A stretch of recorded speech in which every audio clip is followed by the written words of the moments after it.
Hello friends, India versus New Zealand T20 world cup final match అయిపోయిందని మనందరికీ తెలుసు. అయితే ఈ మ్యాచ్లో ఇండియా అయితే కప్ అయితే కొట్టడం అయితే జరిగింది.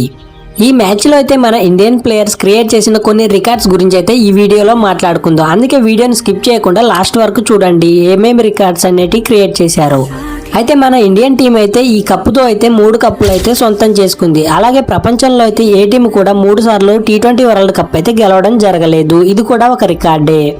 అయితే ఈ ఫైనల్ మ్యాచ్లో అయితే మన ఇండియన్ టీం అయితే ఇంకొక రికార్డు కూడా క్రియేట్ చేసింది. అయితే పవర్ ప్లేలో వచ్చేసి మన టీం వచ్చేసి 93+ స్కోర్ అయితే చేసింది. పవర్ ప్లేలో అయితే అంత స్కోర్ చేయడం అయితే ఇదే ఫస్ట్ టైం. ఇంతవరకు అయితే ఫైనల్స్లో అయితే ఏ టీం కూడా అంత స్కోర్ అయితే చేయడం లేదు పవర్ ప్లేలో. ఇంకా అలాగే మన టీం నుంచి ఓపెనింగ్ చేసిన సంజు శాంసన్ ఇంకా అభిషేక్ శర్మ ఇద్దరు హాఫ్ సెంచరీ అయితే కంప్లీట్ చేశారు. ఇంకా ఫైనల్స్లో అయితే ఇంతవరకు ఎవరు కూడా హాఫ్ సెంచరీలు అయితే కంప్లీట్ చేయలేరు ఇద్దరు ఓపెనర్స్ కలిసి.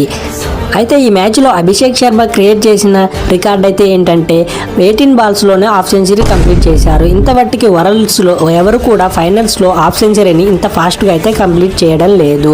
అయితే ఇంకా సంజు శాంసన్ ఎలాంటి రికార్డ్ క్రియేట్ చేశాడంటే ఇండివిజువల్ స్కోర్ వచ్చేసి 85 ఉండే, అది వెస్టిండీస్ ప్లేయర్ మీద. దాన్ని సంజు శాంసన్ అయితే ఇప్పుడు 89 చేసి తను కొత్త రికార్డుని అయితే క్రియేట్ చేశాడు. అలాగే మన ఇండియన్ టీం ఇంకో రికార్డ్ అయితే క్రియేట్ చేసింది. వరల్డ్లోనే ఇంత టాప్ స్కోర్ని అయితే ఎవరు ఇంకా క్రియేట్ చేయలేరు. అదే మన టీమిండియా అయితే 255 స్కోర్ చేసి పెద్ద రికార్డ్ని అయితే క్రియేట్ చేసింది. వరల్డ్లో కూడా ఇంతవరకు ఎవరు కూడా ఫైనల్స్లో ఎవరు ఇంత స్కోర్ని అయితే చేయలేరు. అది కూడా మనకు ఒక రికార్డే.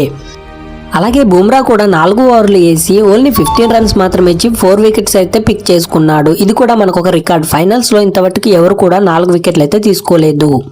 ఇంకా ఫైనల్స్లో ఏ టీం కూడా 90 రన్స్ తేడాతో అయితే గెలవలేదు. అయితే మన ఇండియా అయితే 90 రన్స్ తేడాతో గెలిచింది. ఇది కూడా మనకు ఒక రికార్డే. ఇంకా నేను ఏ రికార్డ్ని మిస్ చేశానో మీకు తెలిస్తే కామెంట్ చేయండి. అలాగే వీడియోకి ఒక లైక్ కూడా చేయండి.